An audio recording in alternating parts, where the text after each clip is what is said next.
नासिम बे तरफ़ आंखे ॿुधाईंदा हलूं। ब्रेकिंग न्यूज़ आहे त सखर वासी ॿ भाइर वापारी गौसपुर ईंदे गुम थी विया आहिनि। शकूर ऐं शबीर जतोई करमपुर ऐं गौसपुर वारे इलाइक़े मां गुम थिया आहिनि। ब्रेकिंग न्यूज़ तव्हांखे ॾींदा हलूं त सखर वासी ॿ भाइर वापारी गौसपुर ईंदे गुम थी विया आहिनि। शकूर ऐं शबीर जतोई करमपुर ऐं गौसपुर वारे इलाइक़े मां गुम थिया आहिनि। अणॼातल माण्हुनि ॿिन्ही ॼणनि खे मेह विकिरो करण जे बहाने घुरायो आहे। ब्रेकिंग न्यूज़ आहे तव्हांखे ॾींदा हलूं त सखर वासी ॿ भाइर वापारी गौसपुर ईंदे गुम थी विया आहिनि। अणॼातल माण्हुनि ॿिन्ही ॼणनि खे मेह विकिरो करण जे बहाने घुरायो हो। शकूर ऐं शबीर जतोई करमपुर ऐं गौसपुर वारे इलाइक़े मां गुम थिया आहिनि।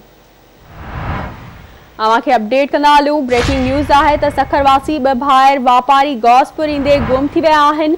शकूर ऐं शबीर जतोई करमपुर ऐं गौसपुर वारे इलाइक़े मां गुम थिया आहिनि।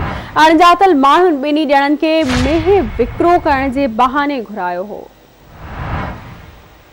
हिकु दफ़ो ॿीहर तव्हांखे ॿुधाईंदा हलूं त सखरवासी ॿ भाइर वापारी गौसपुर ईंदे गुम थी विया आहिनि। अणॼातल माण्हुनि ॿिन्ही ॼणनि खे में विकिरो करण जे बहाने घुरायो हो। शकूर ऐं शबीर जतोई करमपुर ऐं गौसपुर वारे इलाइक़े मां गुम थिया आहिनि।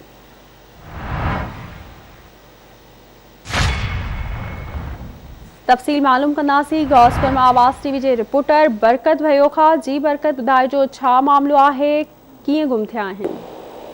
जी बिल्कुल, मां खे ॿुधाईंदो हलां। सखर वासी चौपाई माल जा वापारी ॿ भाइर सखर खां गौसपुर ईंदे गुम थी विया आहिनि। अब्दुल शकूर जतोई ऐं गुलाम शबीर जतोई चौपायो माल ख़रीद करण लाइ सखर खां ईंदे करमपुर ऐं गौसपुर जे विच वारे इलाइक़े मां गुम थी विया आहिनि।